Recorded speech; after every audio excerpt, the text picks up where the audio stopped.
Hello, everyone, and welcome to the Lords of the Night. With me, as always, is the Lord of Pain, Ranting Monkey. Hello. And the Lord of Pennies, Satsu 2 cents. What up, now? And I'm your host, Scribe, the Lord of Punishment. Hello, everyone. Hello, chat. How are you doing? It is Tuesday. Wonderful Tuesday. Blind Press will be joining us shortly. She has to take care of her kiddos, but as soon as she shows up, she'll be here. But I hope you're all doing well today.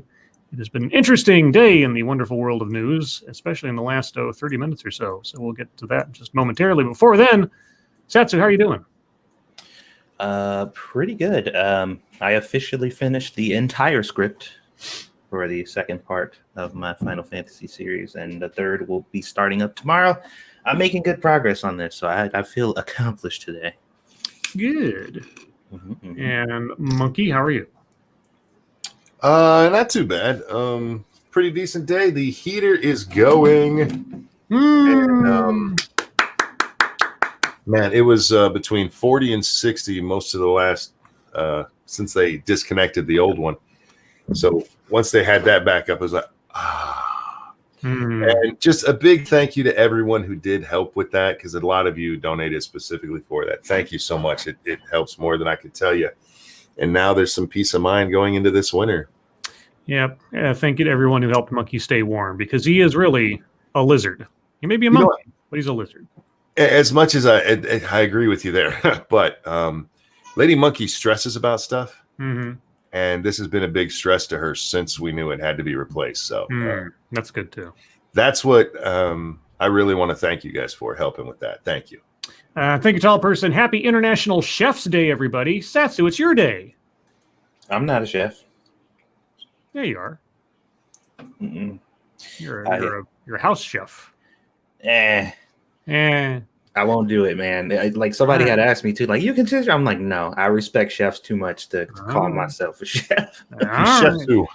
Chefsu, yeah. Thank you, Piccolo. I am also trying to get home quickly. Well, don't rush. We're not going anywhere. It'll be fine. And thank you, Saxon Ross. Good to catch you all live. Use these funds if you need to drop anything off at a laptop repair shop. Funny you bring that up, Saxon, because we have new news, or at least potentially new news. I have to predicate that with a warning that it is still breaking, not corroborated. We'll get to that momentarily. But before then, Monkey Dick, Jim Jones, movies, video games. Hit that like button if you have not already. And please share our stuff far, wide, sideways, diagonally, whichever way the pieces on the chessboard go. But yeah, into that breaking news. Okay, now again, predicated with this is just coming out. It is just a statement. There has been no corroboration, but Rudy Giuliani says he sent allegedly sexually explicit materials involving underage girls from Hunter Biden to Delaware State Police. I was wondering. Oh boy, okay. Rudy Giuliani told Newsmax. Now, first off, this story comes from the Washington Examiner, and Giuliani was talking to Newsmax. Just so you know where the sources are on this, just for reference. Yeah, but that's a hell of a charge to make publicly. It is. And so, like I say, this is Rudy Giuliani. I don't know what the veracity of this is, so one at a time. Rudy Giuliani told Newsmax on Tuesday that he sent alleged sexually explicit materials involving underage girls from Hunter Biden to the Delaware State Police. The text message and photos discussed by Giuliani, a personal lawyer to President Trump and former New York City mayor, appear to have been found in a laptop hard drive that purportedly belonged to the son of former Vice President Joe Biden, who is now the Democratic presidential nominee. Quote, there's a text to Hunter's father in which he says the following, and he's discussing his sister-in-law, who for quite some time was his lover, Giuliani said, setting up the background of the email. Quote, he says, and this is an interior quote, she told my therapist that I was sexually inappropriate, interior quote quoted. This would be with an unnamed 14-year-old girl, unquote. The sister-in-law to which Giuliani referred appears to be Haley Biden, or Hallie Biden, the widow of Hunter's brother Beau, whom Hunter reportedly dated for a time until the spring of last year. Giuliani, who went on to read more of the message, added that it was, quote, supported by numerous pictures of underage girls. Oh, no. Oh, Thank you. This is Kyle. Hello, chat people in Lawton. Hello, Kyle. And thank you, Devil Fruit Zero. You are the best host on Tuesday and Thursday. Hey. I don't host on. Are you insulting Satsu? But I'm not sure how to take that. I don't know, Satsu. How do you take that? with a shot of whiskey. Really? No, I hate whiskey. Oh, I thought we could be friends. Sorry. The materials said to be obtained by Giuliani earlier this month from a computer shop in Delaware were first reported by the New York Post last week. Neither the Biden campaign nor Hunter Biden has denied any other elements of the email story, which, up until now, had only shed light on the younger Biden's foreign business ventures and struggle with drugs, though the former vice president has called it part of a, quote, smear campaign, unquote. In the interview with Newsmax, Giuliani also said there is a memo from Hunter Biden's laptop describing how, quote, 3 Chinese communists, unquote, were sending money to, quote, the big guy, unquote, which Giuliani says was in reference to Joe Biden. The Washington Examiner reached out to the Biden campaign and Hunter Biden's lawyer for comment on Giuliani's latest claim, but did not immediately receive a response. Reached by phone on Tuesday evening, a representative with the Delaware State Police was unable to confirm or deny whether Giuliani had handed over the materials on Monday, as he had claimed. So there you go, guys, with all the caveats and everything. Real quick, thank you, Devil Fruit Zero. I meant Friday. Sorry, Satsu. Okay, it's fine. You didn't have to, you could have just said that. You didn't. I appreciate the super chat. You could have just said it. Thank you, Devil Fruit. Go ahead, Monkey.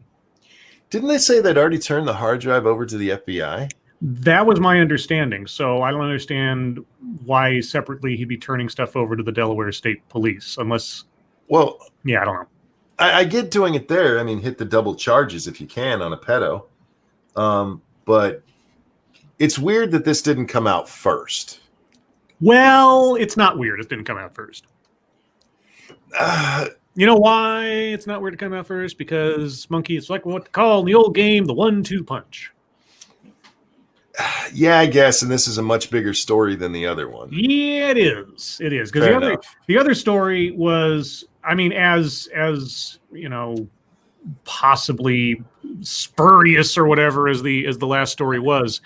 It's questionable as to whether or not anything that was revealed last week, it's unseemly. It's questionable if it's actually illegal. Right? It might be unethical, it might not be illegal, and it only kind of bolsters the rumors and everything we've been told before about Hunter Biden's, etc. This is a whole other level. And it's a week after the fact, so we keep ratcheting it up, especially right before what happens tomorrow, the debate. So we have a debate tomorrow. Sorry, the debate on Thursday. I apologize. Thursday, yeah, sorry, 22nd. Yeah. And we're literally 2 weeks out right now. Yep. Oh. Yeah, this is the 1-2 October surprise again. Granted that this is somehow there's two levels of this. One, it's corroborated by some other source somehow. Yeah. Either the Delaware police confirm it or the FBI confirm it or something. Or in the sort of negative space area, the Biden campaign doesn't deny it or something like we've seen in the last week. And hello, Blind Press. Hello, everyone. I apologize for being late. That's okay. You told me ahead of time you might have to be dealing with the kiddos, so it's fine. Yeah, they're asleep now, so that's good. Well, welcome to the show. Thank you. We were just discussing the wonderful world of Hunter Biden, but before we get there, how are you doing today? Good. How is everyone? I'm doing all right, all things considered. Satsu today. Oh, sorry? I said I was on time. Oh. So was I. That's a rare thing. Yeah, Monkey's warm and Satsu is scripted, so everything's good. All right, then. So we were just, I don't know if you heard, but they were talking about the latest purported, I have to keep putting the caveats here because it's not confirmed yet, but the purported revelation that in addition to the emails showing possible business ties and possible bribes or some kind of leveraging of influence in the Hunter Biden laptop, there's now apparently, according to Rudy Giuliani, also evidence of sex and or child porn of Hunter Biden. Oh. Sex with minors, child porn. So lovely. Yeah, so that's been turned over to the Delaware police, says Giuliani. Again, we don't have any corroboration either from the authorities or any absence of denial from the Biden campaign officially to lend any credence to it. So, yeah, that'll be big news tomorrow. See, you release it tonight so that it percolates on the webs tonight, and then it turns into the news cycle tomorrow, leading right up into the debate on Thursday. Yep. I'll be right back, guys. I'm also just seeing a story. I don't know if you have it, Scribe, and I'm not trying to jump on it, but a New York Times article suggesting Trump has a secret bank account in China. Okay. And this just came out an hour ago or so. A secret bank account in China. So I'm wondering if they were also waiting to see what the October surprise would be against Trump. Yeah. And then all right, bitches, here's what we got. That could be it too. I mean, there's a lot of gamesmanship going on behind the scenes here. What an election. Holy shit. Man. Like I said, I voted on I technically voted on Monday because I filled out the thing on Sunday and then mailed it on Monday. And I very emphatically put none in the presidential blank spot and filled that in. And boy, am I glad. Like I said, there was a point if Bernie Sanders would have been the go ahead and get your. Yeah, thank you, Professor Chaos. If this was Eric Trump, the media would be running with this as fast as possible without worrying about verifying anything. Yep. You're absolutely right. If this was Russiagate again, who cares about facts or waiting for evidence or anything else? It makes good copy. Hunter Biden? No. It's verboten. We can't even put even a mention of anything about it on CNN's front page. When I was getting the news tonight, it's actually kind of incredible. They've got a election map up. They're talking about the Tulsa race massacre. They're talking about what was the other thing? There's still parents who are separated from their children at the border. I mean, just everything but anything dealing with. I don't even know if Biden's name actually appears anywhere on the front page. Honestly, it's actually kind of incredible. So yeah. Anyway, sorry, Monkey. Go ahead. No, I was going to say I've made no secret about how I'm voting this year. There was a time I would have voted for Trump if Bernie Sanders was their nominee, because do anything I can to keep an open fucking socialist out of my White House. But now, I'm voting for Lady Monkey. Yay! VP slot is open if somebody wants to be the person I vote for VP. Oh, how about blind press? She's Canadian. Who cares? What does that really matter these days? We're very cosmopolitan. Kind of does. on. Kind of does. Come on. You don't want to have some election interference going on. I know. I'll vote for nuts. There you go. But Stargazer in there. All right. Well, anyway, guys. So again, that is the latest breaking allegation. In the next 24 hours or so, actually probably 48 hours leading up to the debate will be the most interesting in regards to this little scoop. So we will see. I mean, this is more or less kind of how the New York Post thing happened, except that, like Monkey said, the one thing that is odd is that somehow this was restrained back effectively. Like the New York Post didn't bring it up. And the drive was already supposedly turned over to the FBI prior, or either on or just before the New York Post story broke. Well, I'm sorry. Yeah, but thank you, Cryptic. An inmate went missing, and his cellmate, a cannibal, claimed he had eaten him. The warden didn't believe him, so the cannibal finally threw up his hands out of frustration. Wow. Damn. It's a long way to go for that punchline. Damn. It is possible too that Giuliani, and this could get Giuliani in trouble, is only been releasing parts of the hard drive to people, because remember, it went to him first. Yeah, if he's withholding, if he's obstructing justice, I can't think he's that. Maybe it's something like the drive was turned over to the FBI, and they're not going to say anything publicly about what they found on it. the information he turned over to the New York Post, he did piecemeal. And then this other stuff. So maybe the FBI has had the whole thing the whole time, but he's releasing the other stuff partially. I don't know. But see, the thing is, the New York Times said that that Giuliani had given them a copy of the drive. I mean, New York Post. So, yeah, Post. I'm sorry. Yeah. So maybe he's just doing little bits at a time. I wonder what else is on there. Yeah. Thank you, Dark Resurrect. Howdy, Lawton, Blind Press, and Chat Hooligans. Hello, Dark Resurrect. And thank you, Chicago Mike. Scribe Light for president of Moonbase. No. President of the United States, so we can build the moon base. Yeah. That's the whole thing. Scribe 2020, hashtag Moonbase. That's how it's going to work. All right. Well, we'll let that sit. We'll see if anything else comes out. I'll check back on that story, see if there's an update, see if anybody in more. And I understand some people think the Washington Examiner and Newsmax are official news. They're fringe. Sorry, hate to tell you that. So we'll see if something comes up on a more mainstream site. Probably not CNN, but all the same.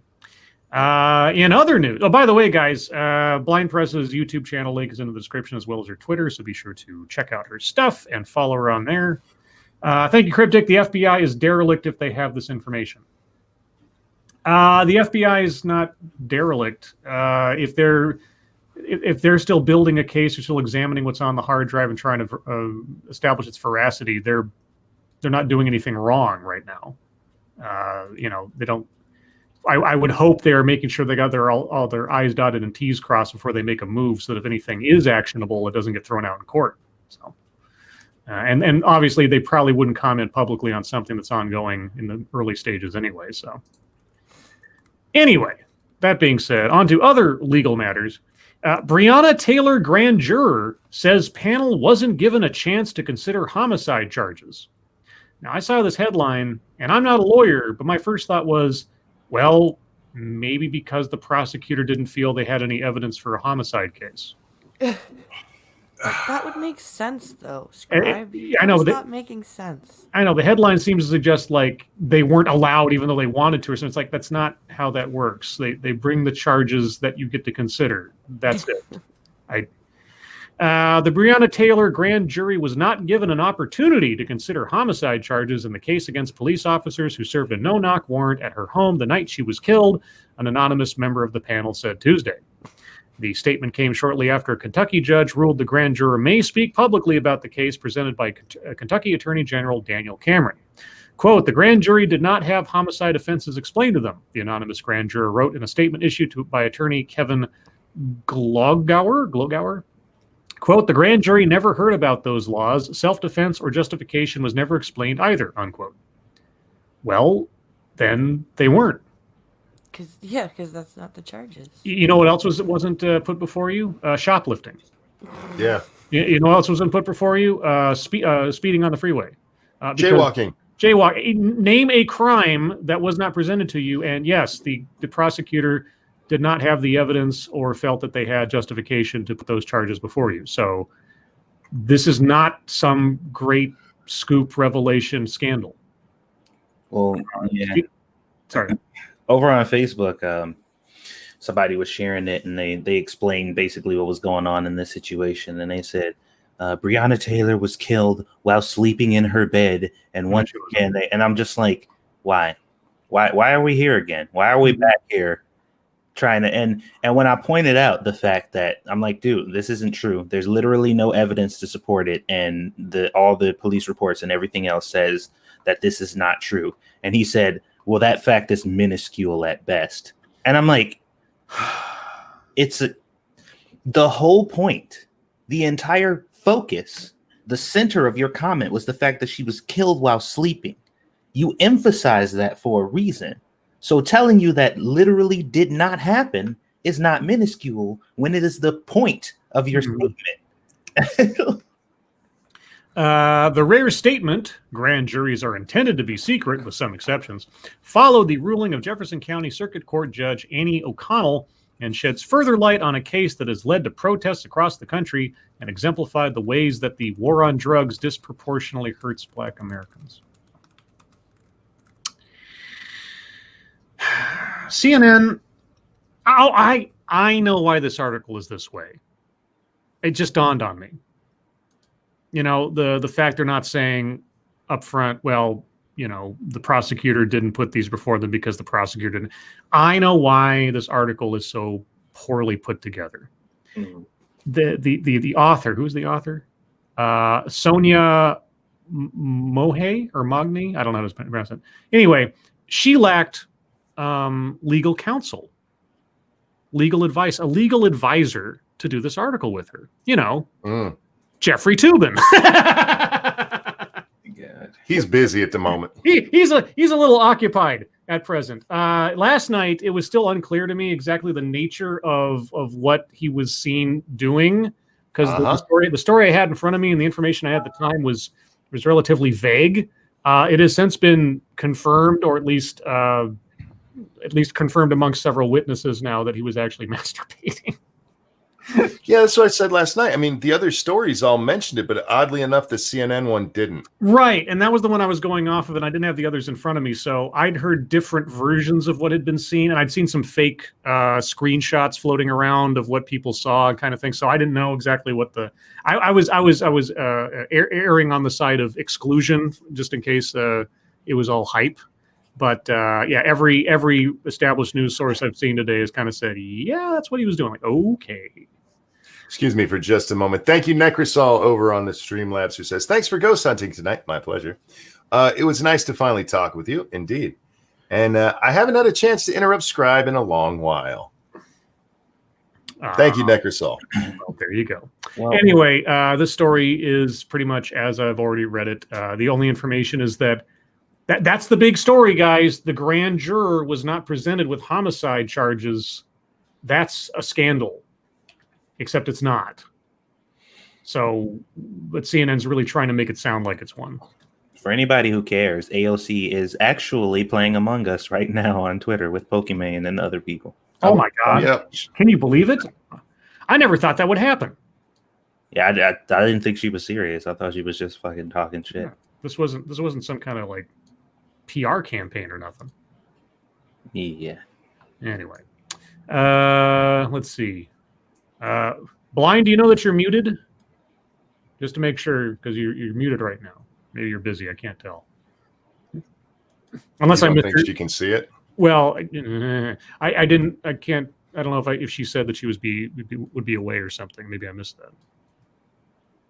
Did she? I didn't hear her say that. No. Okay. Well, on the chance that you don't know it, you're muted. So there's nothing I can do about it. Let's see. Moving on. Let's see. So, yeah, because of the absolute absence of anything interesting on the CNN page that isn't a rehash of like old stories and stuff, for some reason, I can't imagine why. Maybe this will become the norm now. I'm going to Fox News.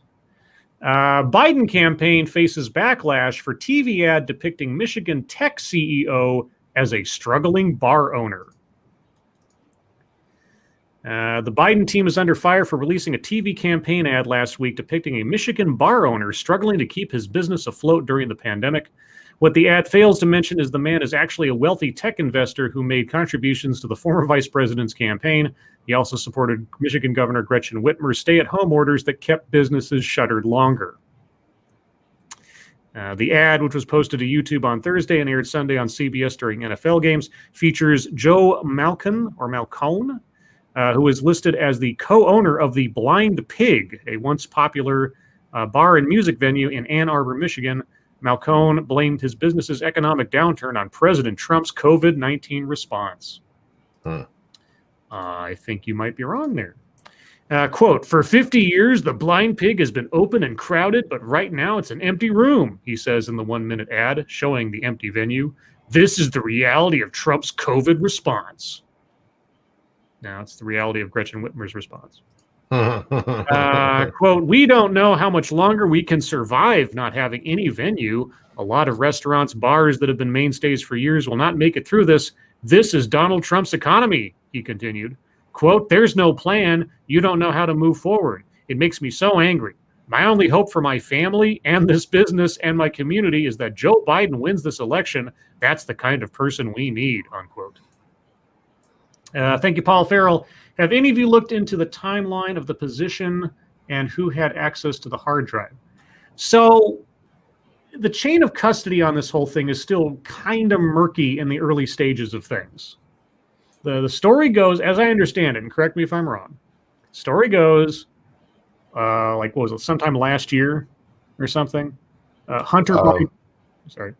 I don't know it was that far away, but yeah, somewhere Okay. around that, sure. All right. So late last year, early to something like that, Hunter Biden or someone associated with Hunter Biden drops off either one laptop or over the course of time, 3 different laptops. I'm not quite sure, but there's at least one of note that we're talking about. And then the never comes back to pick it up, even after paying, I guess, in advance for the repairs. And then at some point, for some reason, the person who owns the computer repair shop, I don't know if there's some law in Delaware that says if something's not picked up after an amount of time, it becomes theirs. And then he decided to look on the laptop somehow. In most repair shops, that's how it works. If you don't pick it up after a certain time, they can claim it as their own. Okay. And they resell it. Yeah. So, but somehow the repair guy turned the laptop on, got through its security, I suppose, and examined its contents, found stuff that was demonstrably questionable, and then contacted Rudy Giuliani first. Not the police, but Rudy Giuliani, which is sketchy, a little bit questionable. And then Rudy Giuliani, I guess. Well, actually, he contacted Rudy's lawyer specifically just to get it, the timeline. If we're doing it right. No, fine. I like I said, this is Sorry about that. Everything okay? Yeah, I had to. My little guy woke up. Oh, and to wrangle the children. Yeah, he woke up and was crying, and my oldest was like, "Mommy."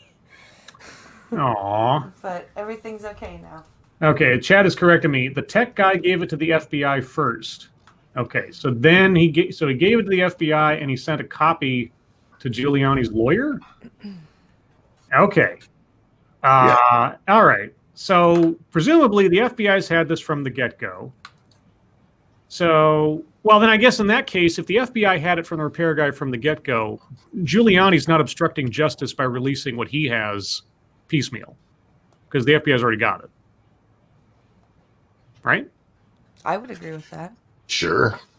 I mean, I don't know. I don't know if that somehow indemnifies him, since they already have all the information he has, so he's just a independent source. And as long as the repairman had the computer legally in his own custody, it wasn't stolen information, it wasn't hacked information. So Giuliani is, I guess, insulated from any of that too, I suppose, except the Delaware police part. If you know there were crimes that occurred in Delaware and you held that back all this time, that's the part I'm not so sure about. But anyway, so I guess that's sort of the rough timeline of things. Then at some point they held on to this. I don't know why the FBI was quiet about it if they had it for as long as they supposedly did. But yeah, and then in the last couple of weeks, the New York Post got a copy of the hard drive from, I guess, Giuliani, and here we are. Thank you, Professor Chaos. Giuliani is obstructing because there is no current investigation and Giuliani isn't under subpoena. Well, you can be found to, well,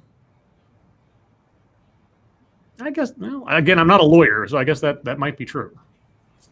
Yeah, about this type of stuff, I'm not well versed enough in U.S. law to really make a statement. Yeah, no, I don't know either the intricacies of either Delaware law or federal law in this instance. But either way, it's one of those things where at this point it really doesn't matter the chain of custody so much as the information is out there. No one is denying its truth or its accuracy, and that in and of itself is the story. So it's weird that the media seems to disagree, though. Like, well, is it weird? Yeah, the fact that, well, I guess it's not, but you would think that they'd be like, okay, well, there's no denials of it. This information is, it's not nothing small. You know what I mean? This is like big. and it's about a major figure who's running, or at least people involved with a major figure who's running to be the president. And they're just like, the important part is where it came from. It doesn't matter if it's true or not. Like, wait, what? Well, it's like I said before, the Streisand effect, the cover up is worse than the crime kind of thing. The bigger story out of this now, of course, with these new allegations are possibly just nuclear. But prior to this and up to this point, the bigger story is the media's reaction to it. Under any other normal circumstances, this would be the biggest story on all fronts. It'd be the biggest story if the information was accurate. It'd be a big story if the information was not accurate. If Rudy Giuliani had put out this whole tranche of emails and evidence and turned out to be an absolute nothing, like it turned out to be a hoax, it turned out that Rudy Giuliani was had. If this was like Dan Rather Part 2, except on a grander scale, well, that'd be a huge story, and they'd be all over it. But they're not. Even with the supposition that, it's all a Russia hoax, you'd think if they actually believed that, CNN would be all over this. But they're not. And so the media's silence on it, either way that it goes, especially given the circumstances, is just damning, really, as to just how biased everything is and how everything has to be skewed one way in this particular, year or political climate, or what do you want to call it? So, I mean, on the sidelines, people like us watching this and going like, WTF, that's the bigger story that they won't cover of themselves. There's going to be a book written about this at some point, or several books by people who actually give a rip, and they're going to fly off the shelves to see the inside story of what was the decision-making process on not covering this story. Yeah. Anyway, we're going to move on to the wonderful world of MSS News. So if you guys have any stories you'd like us to read on the air, please send them to us via Twitter using the hashtag MSSNews. Can't promise to get to them all, and that's because Twitter is currently not working for me, and I cannot look at the MSS News stories. Well, that's not very helpful. Yeah, it's just kind of sitting there with this little circle thing going around and around. It says something went wrong. Something went wrong. Well, now it's working. Is it working? Okay, maybe it's working. Thank you, Piccolo. Joe is even silent on the entire thing. Yeah, well, again, that as well is another layer to this that is a big story. The fact that the Biden campaign and representatives for Hunter Biden have not come out in any way, shape, or form to say that the information contained in the emails or the photographs or anything else are incorrect or hoaxes or not true. The most that has been said from the Biden campaign is they cannot confirm that there's no official record of Biden having ever met with the Russian guy on his official calendar, which doesn't mean anything because, well, just because it wasn't on his official calendar doesn't mean it didn't happen. You're just saying it didn't happen on his official calendar, so it didn't happen? Original Shrimp says they haven't been asked. They have been asked. They've been asked directly about it. And they have responded by saying, like I said, no meeting with the Russian guy on the official calendar of Joe Biden. And when Joe Biden was asked about it in person, either yesterday or this morning or something, he yelled at the person that this is one big smear campaign. That's it. Let's see. Going to MSS. Oh, thank you, Cryptic. They put a lid on Biden until Friday. This Sunday, they're hiding Biden like a mofo. Well, at least no, until Thursday, because Thursday has to go to the debate. Yeah. Yeah, so Thursday's the debate. Are we going to do a commentary thing that day at Satsu's day? I know he hates debates and hates politics. I don't know. It's up to him. I know. Peer pressure. Sorry, what? I said I don't hate politics as a whole, but I do hate those fucking debates. Well, it's up to you. I'll be at least halfway listening in that night anyway. Yeah, well. Let's see. So first one comes from Massive Dynamics. A New York Post story. I hear they're bad. Die in a fire. Twitter employees reveal deep hatred for Trump. Are we surprised? I was going to say, this is a reveal? This is... Oh, no. Didn't we talk about this story? This is like from 3 days ago. No, it was in one of the stories listed that we were to choose from, and we opted not to read this one. Oh, okay. So the tweets are running the asylum. Twitter senior executives have a long history of anti-Trump hatred. A post-review of dozens of accounts of top employees found the venom, vitriol, and in some cases vows to help Joe Biden across the finish line in next month's presidential election continue to live online as the company earlier this week decided to censor the New York Post's for revelations about Hunter Biden's emails. Blah, blah, blah. Quote, "Get him out," posted a senior site reliability engineer. Dude, that guy's been asleep at the wheel last couple of weeks. On August 18th, quote, "What a fucking baboon." He called Trump a baboon? Okay. One manager with almost 9 years on the job said he was quite keen to watch Biden, quote, "crush Trump in the election," unquote, and that he hoped the president would, quote, "be utterly humiliated while also suffering greatly from COVID-19, unquote. In another post, he fantasized about the president being put on a ventilator. He calls Trump, quote, "a fucking idiot," unquote, and the voters who elected him, quote, "hysterically fucking stupid people," unquote. At the same time, the employee has been a consistent cheerleader of his company's efforts to rein in the president on the platform and curb the spread of, quote, "misinformation," unquote. Quote, "I'm really proud of how quickly we've worked to make this possible for the U.S. elections," he wrote. Others publicly wish the president harm. One Twitter engineering manager said Trump should, quote, "die in a fire," unquote, in a January 2017 tweet. January 2017? Okay. And die in a fire is not an actual threat of harm. No. Let's be honest. A year later, he rang in the new year by saying, "Happy 2018, Donald Trump is dead," unquote. Wow. Now, you were wrong. Oh, okay. Okay, this goes on for like 3 more pages, and it's just pretty much the same. So I'll move on. I am not surprised in any way, shape, or form that Twitter employees or Google employees are not fans of Trump. They've pretty much publicly or otherwise said so for years. So, thank you, Officer Buck. But they're loving plus tolerant side guys. But they're the loving plus tolerant side guys. Well, you know, it's like the DPRK, right? The Democratic People's Republic of Korea. Totally what it says it is, guys. Totally what it says it is. When we say what we are, that's the truth. Hey, they get a vote. What? They're Democratic. They get a vote. Yeah, I'm sure they get to vote. They what are their options every cycle? Vote and do it right. Yeah. Or you get to go hang out with the Uyghurs. Yeah. Oh, shit. Moving on. This one comes from Evolved Potato.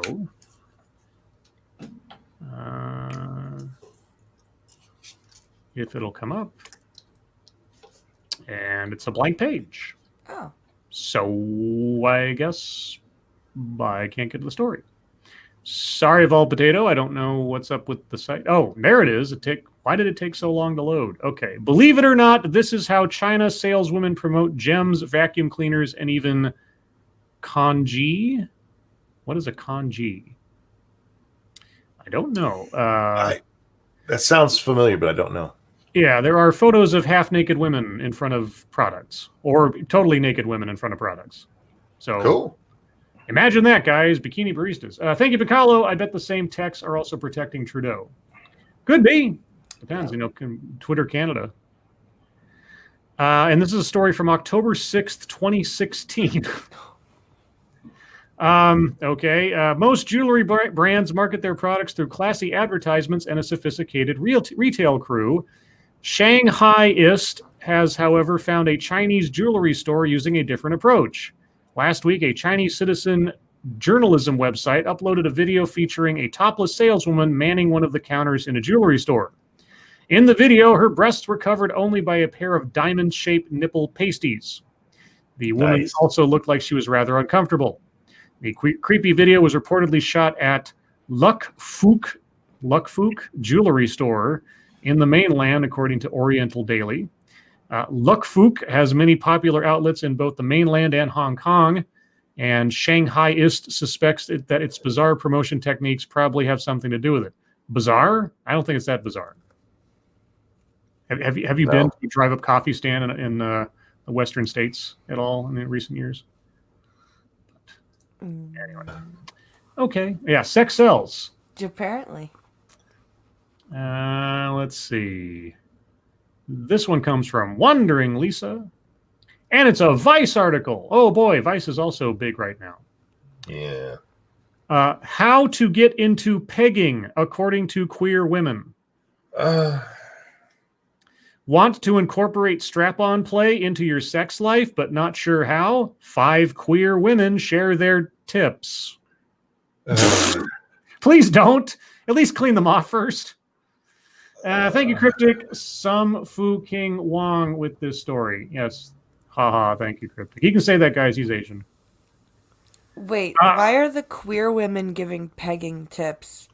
Because that's how they play with their partners, I guess. But why would you, if you're queer, why... I'm confused.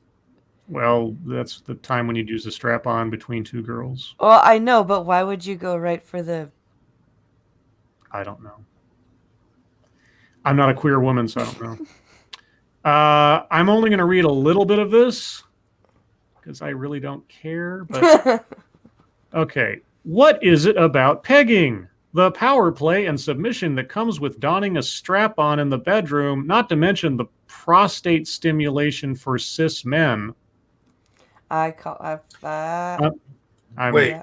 only for cis men? Gay men don't have prostates? No. I guess not. They're just biologically not the same.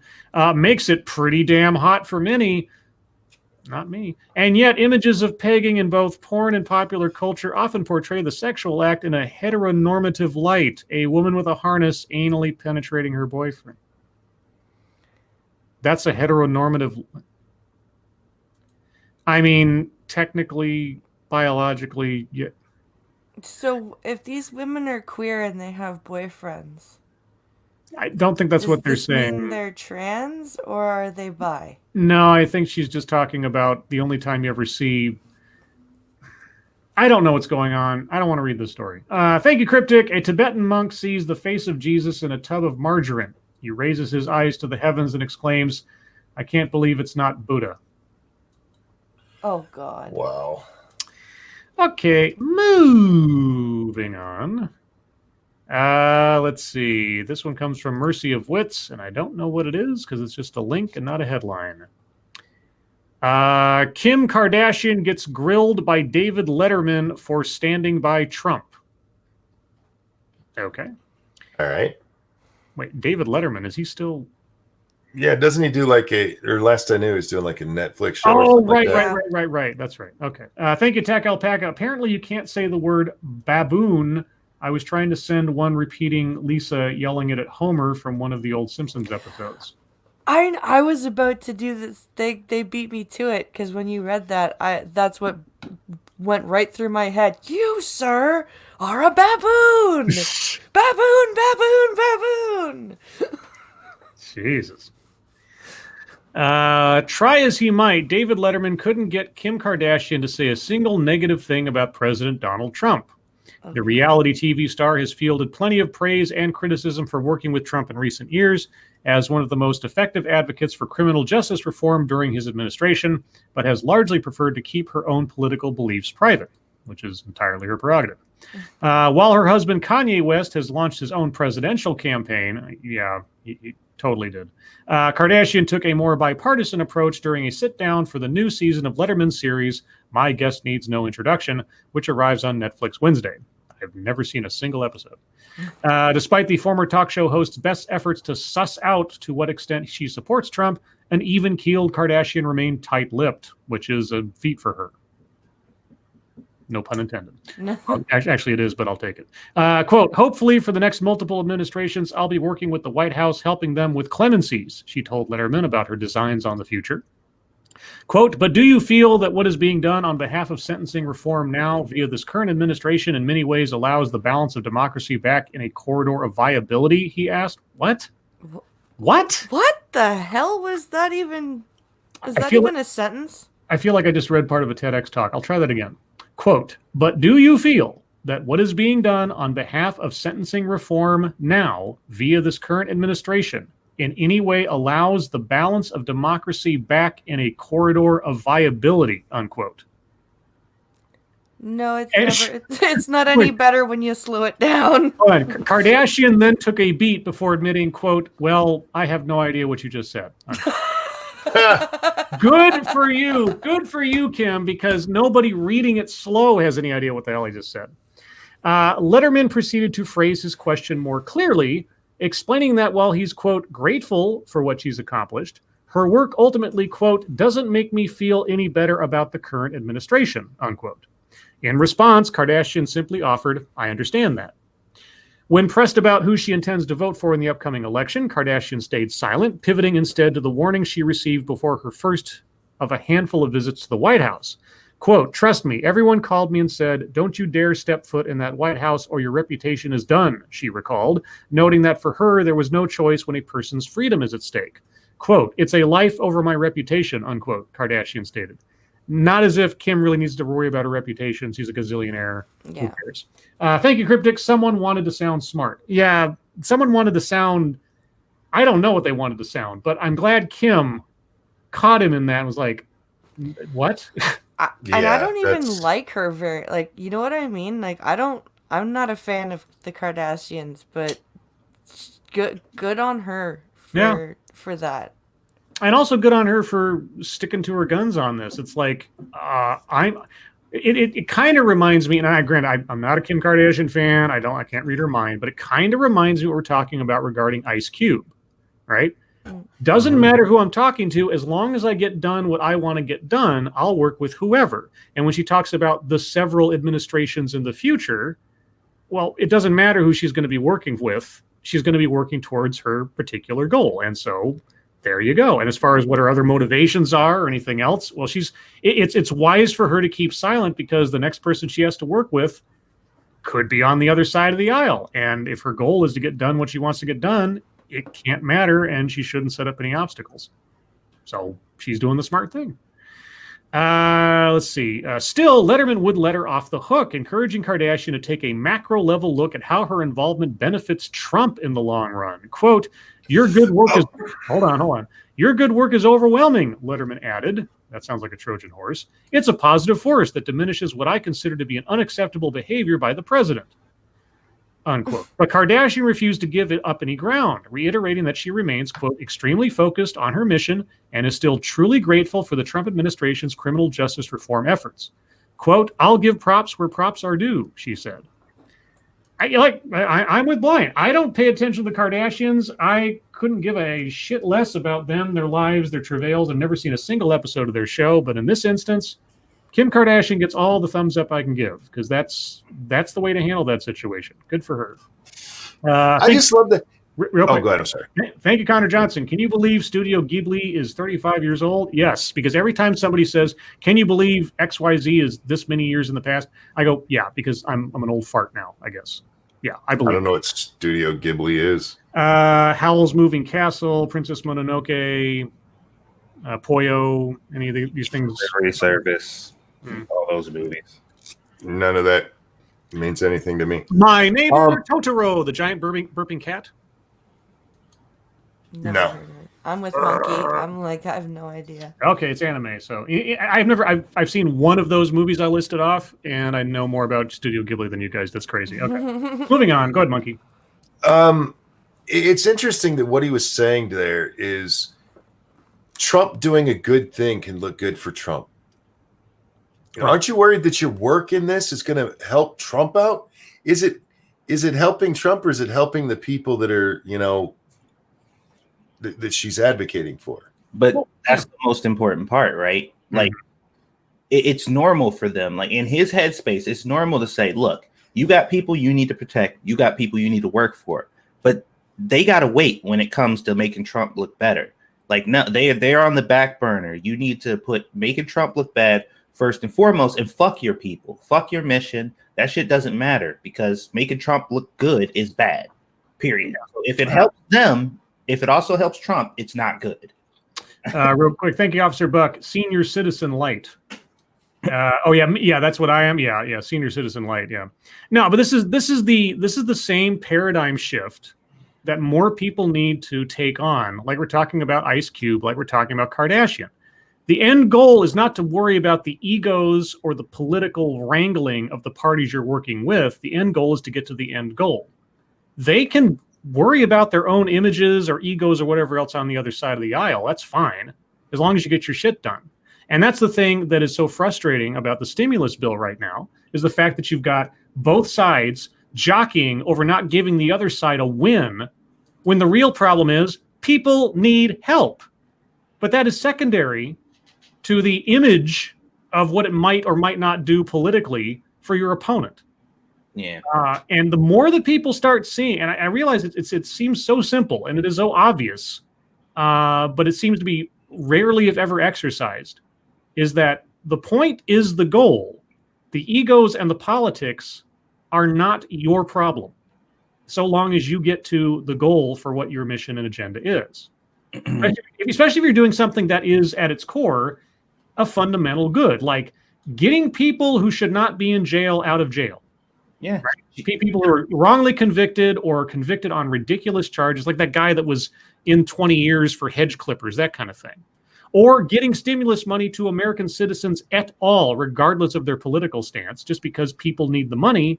That is a whole good.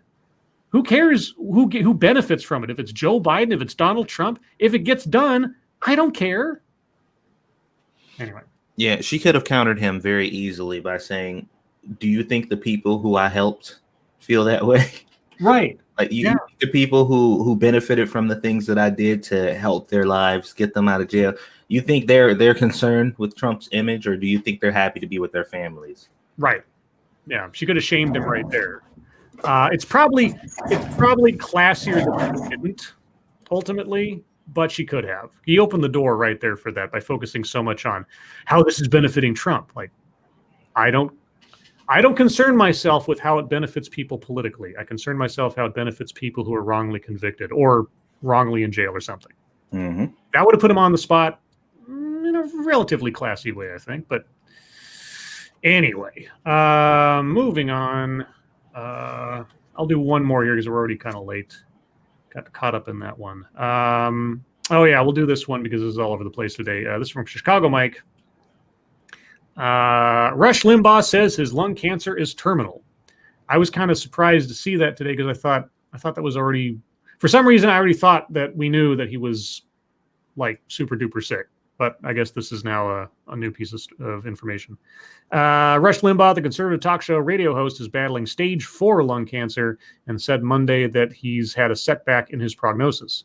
Quote, the scans did show some progression of cancer, he told listeners of his radio show. He later added, it's not dramatic, but it's in the wrong direction, unquote. The 69-year-old was diagnosed with lung cancer in February. Limbaugh said his doctors changed his medications in, quote, hopes of keeping additional progression at bay for as long as possible, unquote.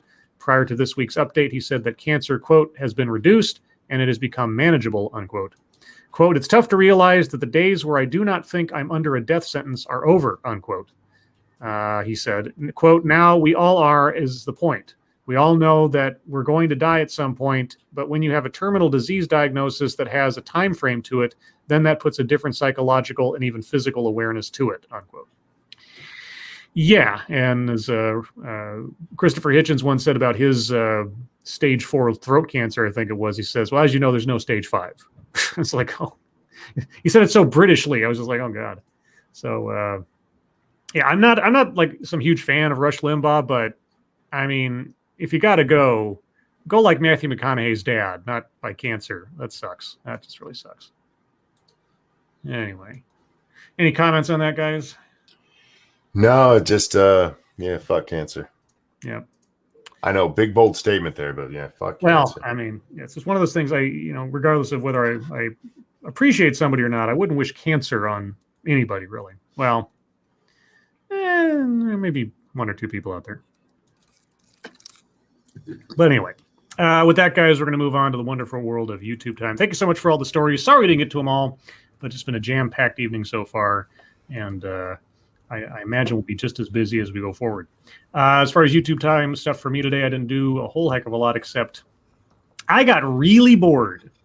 And what happens lately when I get really bored? I do a lot of photoshopping stuff for thumbnails. And I started out today thinking I should make a Halloween thumbnail for the show because I haven't done that yet. And even though my hosting the show won't fall on Halloween, it'll be Halloween Eve. So I try to think what's a good horror movie that's got several characters in it that I could put our avatars on. And I started thinking, I thought, oh, what about Hellraiser 3, Hell on Earth, or Hellraiser 2, I guess, one of the two, because there's several Cenobites in there, if you guys know what Cenobites are. Mm-hmm. And I found a good sort of picture of like 4 Cenobites, Pinhead, and a couple of the others. And I was like, oh boy. And I started working with it, and I was like, this doesn't look right. So I started playing around with some of the other people's avatars, and after a minute or two, I was like, this would make a much better AAA meeting thumbnail. So I found avatar shots of Ghastly, and of course I got Drunkle and Sinatra. I found one for Viper Sword, because I know she's a frequent flyer over there. And so I cooked up a Hellraiser AAA meeting Halloween thumbnail and submitted it to Sinatra. So at some point, I assume he'll use it. That's pretty cool. So I thought that looked pretty good. But in lieu of that, I started thinking, what's another movie? And I found one, won't tell you what it is, and did that today, sent it out to all the particulars, and everybody seemed to like it. So you'll see that not next episode, but maybe the one after, depending. James Colley says Monster Squad. I already did Monster Squad, actually. I've got that in my little library. I could recycle it, I guess, if I was being lazy. And I could. Maybe I'll do that for the Halloween show just as a traditional thing. But I haven't found another good. I tried doing Lost Boys. A lot of people have said in the past, do Lost Boys. Like, the only iconic image for Lost Boys is that like row of faces on that very rectangular up and down poster. Very iconic image. And there is so much 80s hair in that picture to try to work around. Mm-hmm. And like the face up front of Jason Patrick is so big and all the other faces are overlapping each other.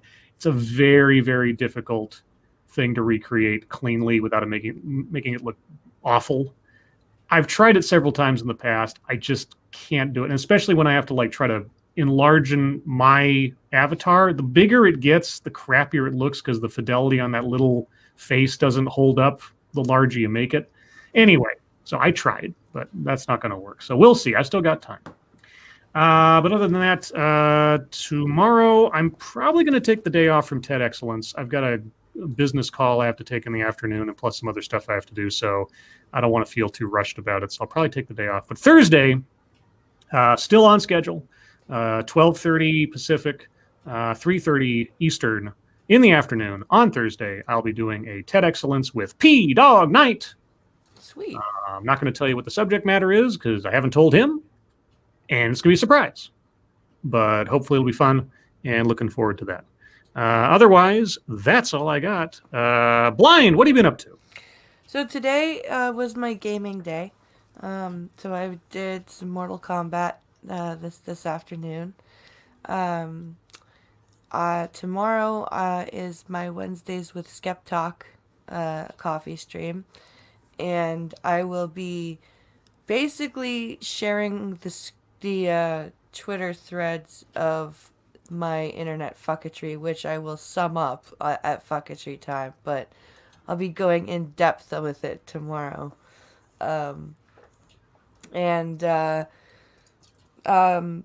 Basically that's been about it. Just the coffee stream and gaming, and of course the we've got the merch store and everything going on over at blindpress.net, but that's about it. Alrighty, and when's your what time is your next broadcast? So the coffee stream tomorrow is going to be at 12 p.m. Eastern, 11 a.m. Central. All right, and link to Blind's channel is in the description, guys. Go check that out. Also check out her Mortal Kombat streams, where it's what's it called again? Beat the Blind Girl. Beat the Blind Girl, yeah. Beat the Blind Girl, and yeah, you ever wanted to watch somebody without eyeballs playing Mortal Kombat? Well, there you go. Impressive every time I see it, just because like how I told my sister about this the other day. Actually, I was because I told her I was on the coffee stream, and I said, "Oh, like, what were you doing yesterday?" Oh, I was on the stream, and she asked me, "It's like," I said, with blind press," and she's like, "That's a weird name." And I'm like, "Oh well," and I explained your story to her, and she's like, "Oh my god," it was like, "That's terrible." I'm like, "Yeah, well, it's kind of all she's ever known," and yeah, she plays fighting games on her channel. I was like, "What do you mean fighting games?" Like, well, she plays Mortal Kombat. How? Like, well, just headphones. Headphones and knowing. Yeah, she's like, oh my god. So I sent her the link to your channel. I don't know if she's watching it. I'll have to check with her. I'm going to see her on Sunday. But yeah, so I told her that story, and she was very amazed, astonished, and impressed. Let's say. Someone's asking in chat if it's PlayStation or Xbox I play on. I play on PlayStation. Okay. Are you gonna get the PlayStation 5? No. Oh. No. I especially not right away. You never buy the new consoles right off. Exactly. Never buy the. Yep. But PlayStation has done some silly things to their party system that I don't agree with. Mainly recording voice chat in parties, and you can risk being banned off of the network if somebody listening to your moderating your voice chat basically doesn't like the language you use. Like if you swear or anything like that in a private party, you run the risk of being banned. And honestly, the other big reason is I haven't seen any mention of any accessibility improvements. Okay. So, yeah, it's not really something. It's not worth the money if they're not gonna improve. Yeah, because otherwise it's just basically a giant expensive plastic brick for you. Otherwise. Yeah. Never buy AAA on the first day. And the one time I broke that rule with Fallout 76, I was proven right. Satsu, what have you been up to? Satsu is muted. I'll assume he's tending to the baby. Monkey, what have you been up to? Not much, really. I didn't do a Monkey in the Morning last night, but I did go and play on Irate Alex's Twitch stream. We played some Phasmophobia over there, so that was a lot of fun. Last I knew, we had a game stream scheduled for tonight over on 2 Cents Plus, but I'm not sure if that's still in the works or not. We'll have to wait for Satsu to find out. All right, yeah, and I'll wait for Satsu to get back. Talk about what he's been up to on the tubes. As far as the wonderful world of thuggetry, thank you, Officer Buck. Don't forget the BLM theme and the bending the knee to China and its censorship. Yeah, Satsu talked about that. Hey, you can have this Black Lives Matter theme on your PlayStation 5. Like, yeah, I guess you could. Oh, there he is. Satsu. I'm back. You're back. So what have you been up to on the intertubes today? Oh, working on finishing up episode 2 of my Final Fantasy series.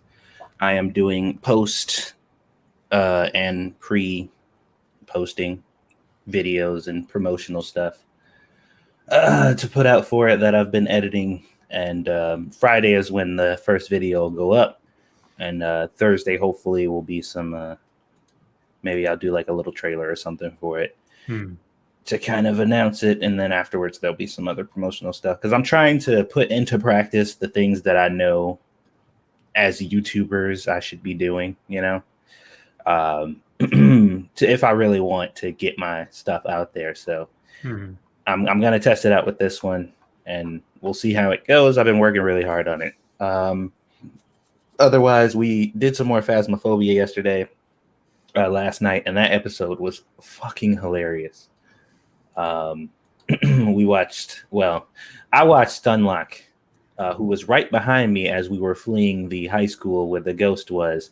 The door closed like right behind me, and he was like on the other side of the door, poking his face out of the door because the game is all janky and shit. Like, dude, why would you fucking close the door on me? And I'm like, I swear to God, I didn't. So it was like this moment of me frantically trying to open the door and him saying me before his final breaths.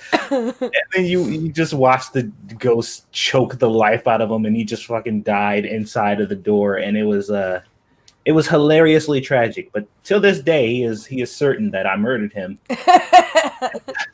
And I'm just like, I didn't do it. I swear to God, I didn't do it. But yeah. I'm curious because now I've watched you guys play Phasmophobia. I haven't played it myself. Why have you played Dead by Daylight or the Friday the 13th games?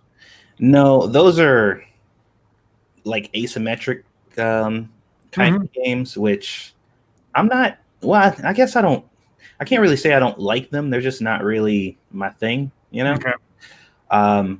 I've seen people play. I like watching people play them. But I was just curious how this compares, since I mean all the ghosts in this are AI, correct? Yeah. Yes. Yeah. Okay. No, this would be a very different beast if they had enemy or player controlled enemies.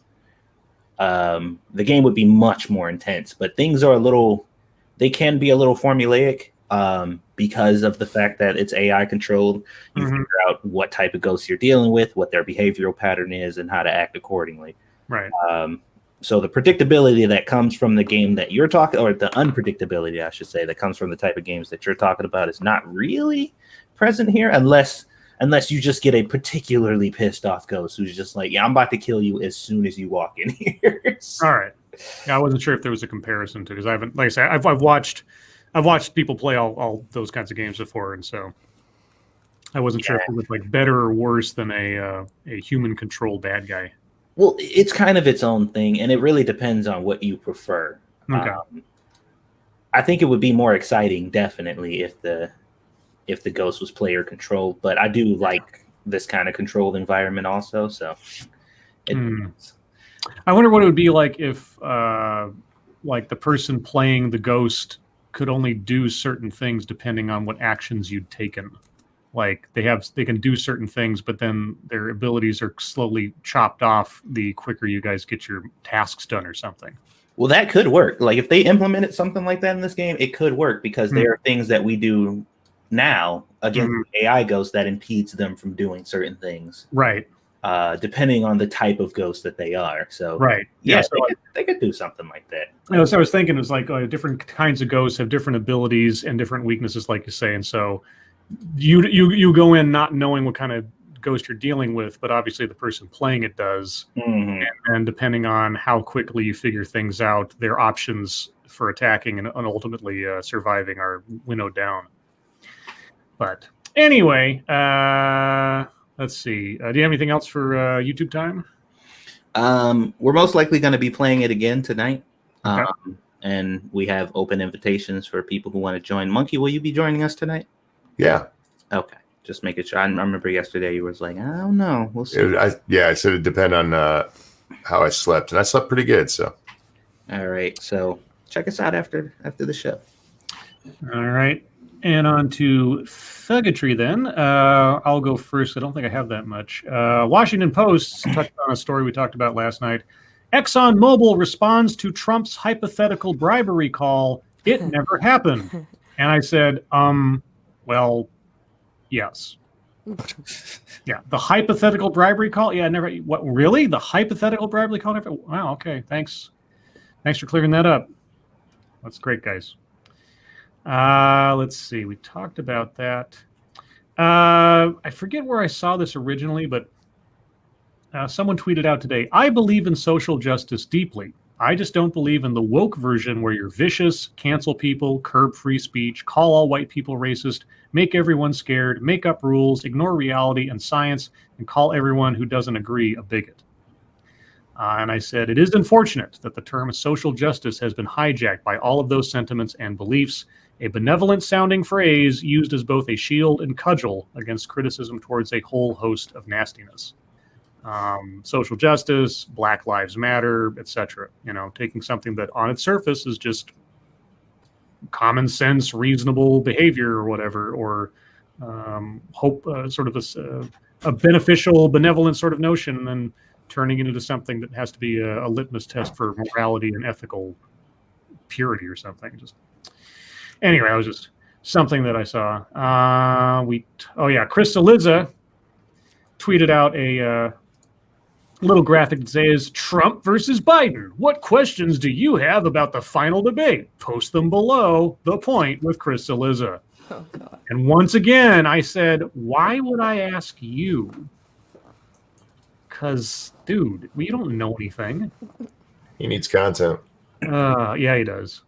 Joe Biden, or probably his social media person today, tweeted out, the simple, sad truth is that this president is not in the office to serve the American people. He's in it to serve himself. And I said, did you and your son profit off of your position / prestige as vice president or not? That's all I asked. I'm not going to get an answer, but it's okay. And otherwise, the Disney Plus has apparently greenlit a Willow series. Really? I assume they're not going to have Val Kilmer back as Mad Mardigan, which is a crying shame because, of course, Val Kilmer is not in good health, unfortunately. But so Willow series. And so I just said, hey, Disney Plus, can we get a Candle Shoe sequel? I mean, Jodie Foster's still alive.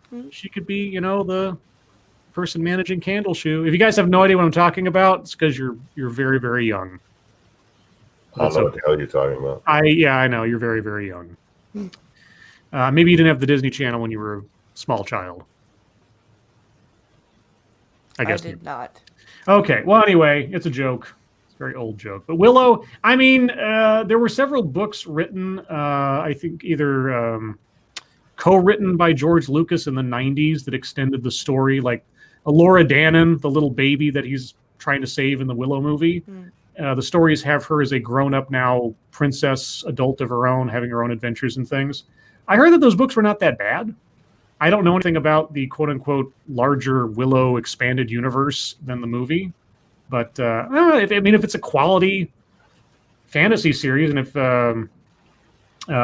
what's his name? Opie, Ron Howard. If Ron Howard is directing it or producing it, then it might be okay. I like Ron Howard stuff mostly. But other than that, let's see. The Washington Post, or specifically Bethany Butler at the Washington Post. If you don't know why Ava Longoria is a political power broker, you haven't been paying attention. What? And I said, I've been paying attention. That is, if this is the same Ava Longoria who ditched her own honeymoon to attend a Hillary fundraiser in 2016, how did her power brokering skills work out the last time, Bethany? I mean, Ava Longoria. And how many celebrities showed up for Hillary in that that glass ceiling celebration party thing? Oh God! There was awful. Yeah, it was like everybody and their brother came out. What did it do for her? Yeah, nothing. But that is all I've got. So, Blind, what do you have for thuggetry? So, I quote tweeted somebody yesterday who said, when you find out Chris Pratt likes Donald Trump, I'm never gonna watch anything with him in it again, or something along the lines of that. And I quote tweeted them and said, imagine if I acted this way about the actors in Star Trek. I mean, most of their political beliefs are ridiculous, but I still love them in their roles. And that I've just completely devolved into several people coming at me saying I'm just too privileged to understand the plight of black, queer, disabled people. Because apparently those are the only disabled people that matter. Not all disabled people, but just those ones. And I was also told that, and I'm directly quoting now, BIPOC can't choose. And then I was informed that when I said that was incredibly racist, that I was twisting their words. Oh. Yeah. apparently it's twisting the words of somebody to call a spade a spade. Ooh. So if you guys want the full breakdown, join me tomorrow at noon. I'm gonna be like screen sharing my the Twitter thread, and we're gonna go through all of it because it's long and hilarious. And shout outs to Snubbirth and Hate Camel and Seal 77 for also jumping in and having some fun with me in in this mess. Alrighty. It's still going on actually a little bit. I'm not surprised. Satsu, what have you been up to? Let's see here. One post that I saw says, "Isn't it funny how all the despots in history call the press fake news?" And they got all the usual suspects here. And I said, "Oh yeah? What are your thoughts on Fox News?" Hello. Yeah. There was a Facebook. Well, hold on. First of all, this ain't fucketry. I have to show Monkey this when I get a chance. Monkey, did you see the Spider-Man Miles Morales PlayStation 5 that they introduced? No. Oh my god. Like I'm not even like I don't not like Spider-Man, but I'm not crazy when it comes to it. But fuck, this thing is sexy as hell, dude. The Miles Morales PS5. Well, it's because the new Miles Morales version of the new Spider-Man game for PlayStation. Yeah. So it's that game's version of the PlayStation. Oh, it's got a big spider and it's all inlaid stuff. Yeah, okay. Oh man, it does look really cool. It looks ridiculous, and I can't imagine what it's going to cost. But yeah, that's one of them things you buy and then sell. yeah. And then go get yourself a regular one with all the extra money that you got by the games. Thank you, Mighty Balzac. Lawton mostly come out at night. Mostly. That was an Aliens reference, a Newt reference. Thank you, Mighty Balzac. There was a hilarious video I saw today of this dude. He was telling his girlfriend that there is a M&M's Minis challenge where you have to like turn the tube completely upside down, hold it up, and get them all in your mouth. Oh no! I've tried that. But he put a hot dog in hers. Oh. That was wonderful. Oh my god! Oh. I was just like, bro, that's pretty fucked up, but hilarious. Let me see here. What else did I see? There was the old Breonna Taylor thing. People are still insisting, even though it's a minor detail, they're still insisting. And it is very important that we mention that she was asleep in her bed when she was shot. But it's a minor detail. That fact doesn't matter, but we have to make sure that we lie about it every single time we talk about it. But it's a minor detail, guys. It's minute. That point doesn't really matter. It's like, okay, well, we'll get rid of it, right? If it doesn't matter, then stop saying it. No? Why? Because it's central to your narrative? Okay. That's what I figured. What the fuck else was I was just looking at? Oh, man. Oh, Ice Cube came out and kind of set the record straight because a lot of people are still insisting that he went to the Republicans to talk to them about what was going on. Like that's been the narrative on a lot of Black Twitter, Facebook sites. Real quick, thank you, Understatement. Blind Press, I think calling a spade was a very poor choice of words for that situation. Also, Phantasmophobia stops at 90% load. Why? It's level usually.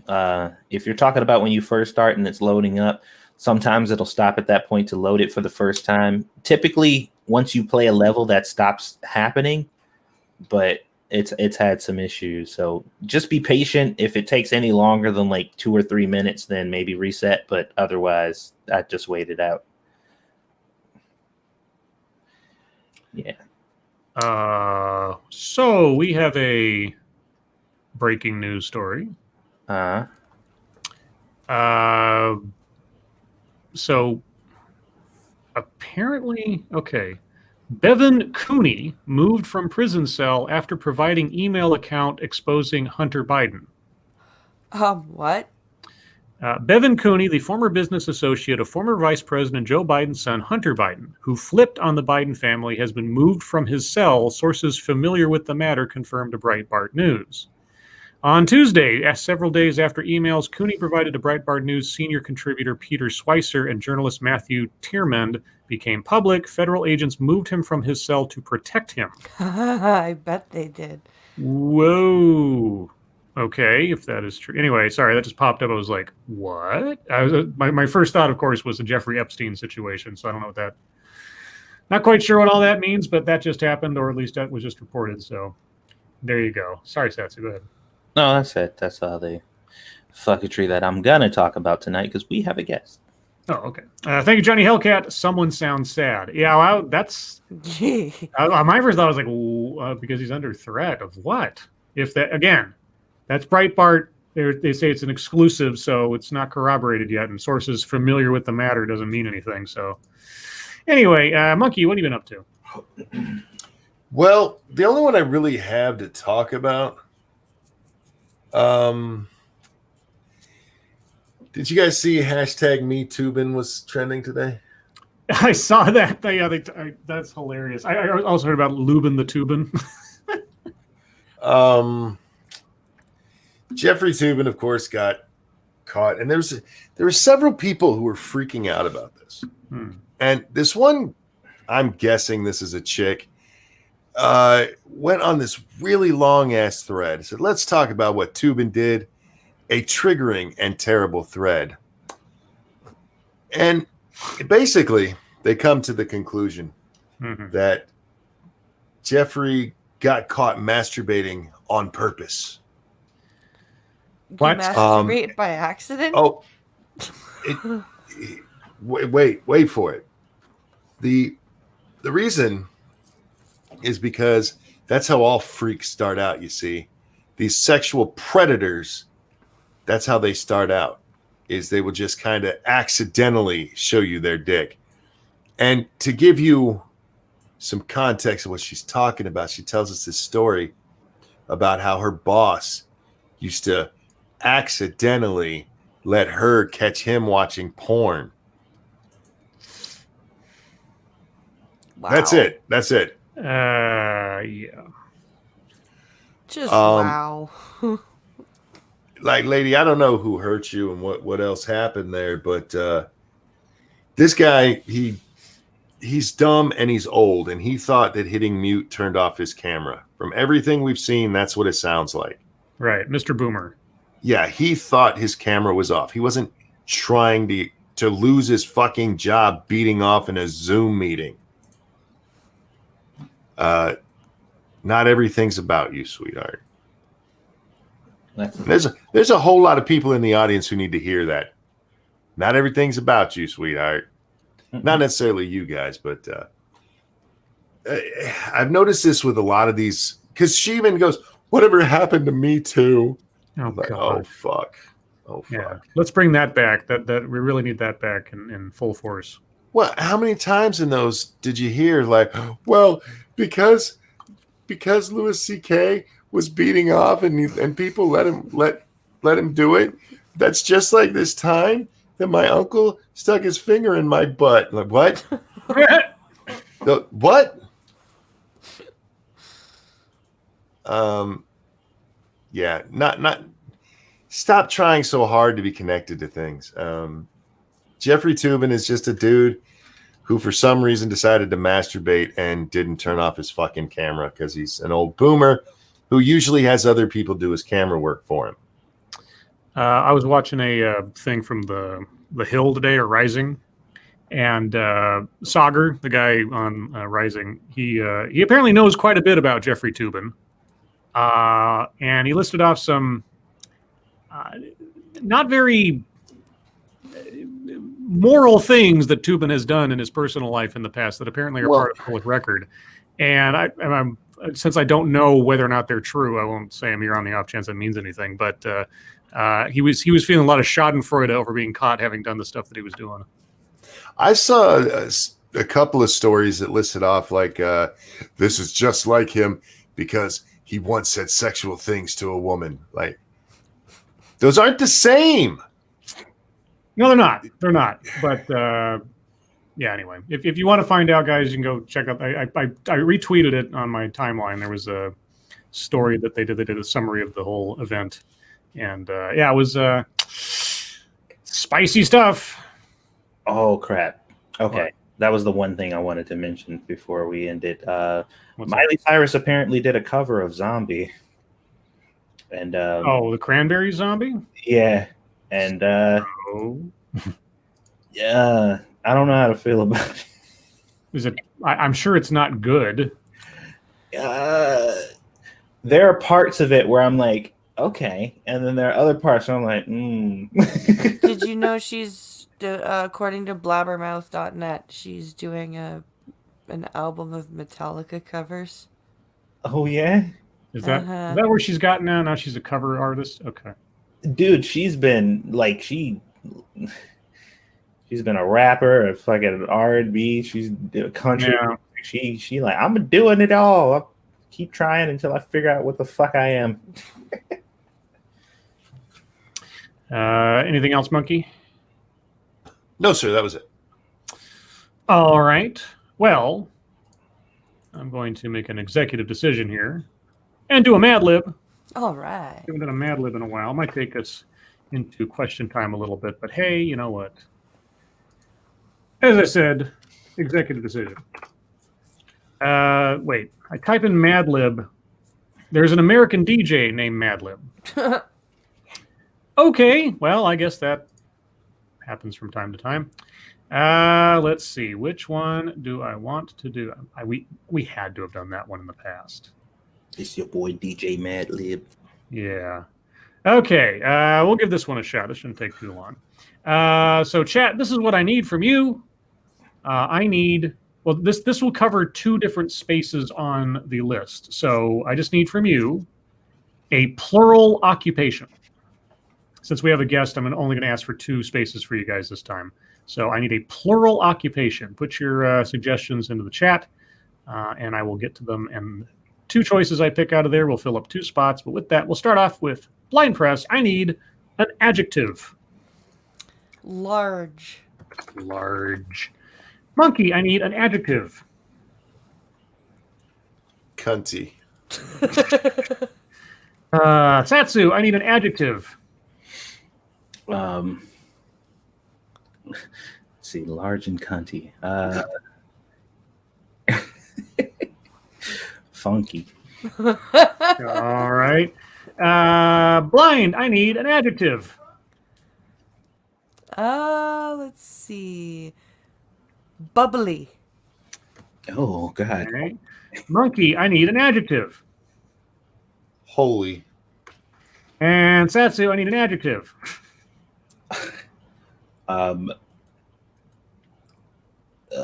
Boiling. Blind, I need an adverb. Rapidly. Ooh. Monkey, I need an article of clothing.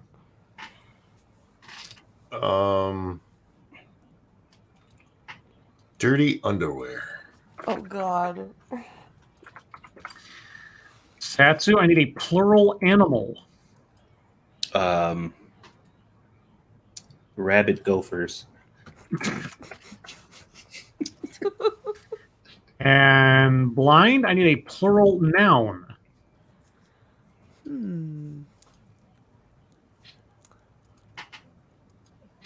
Chairs. Very tame. And Monkey, finally, I need a plural noun.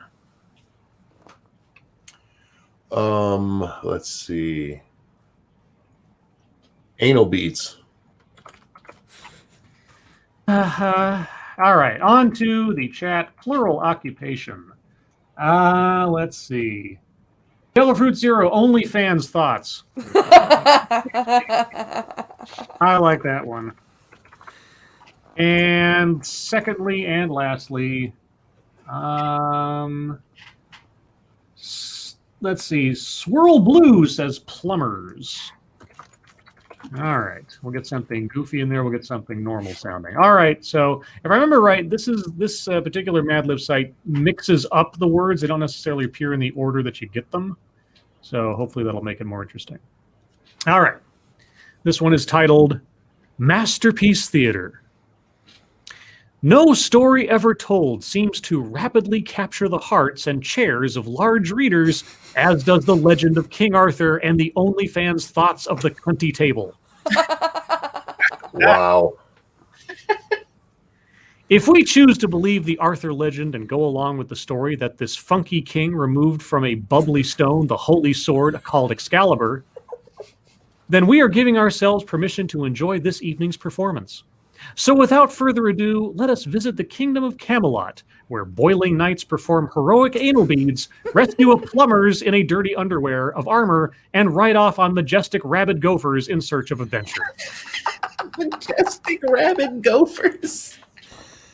That is one of my favorite ones ever. Dude.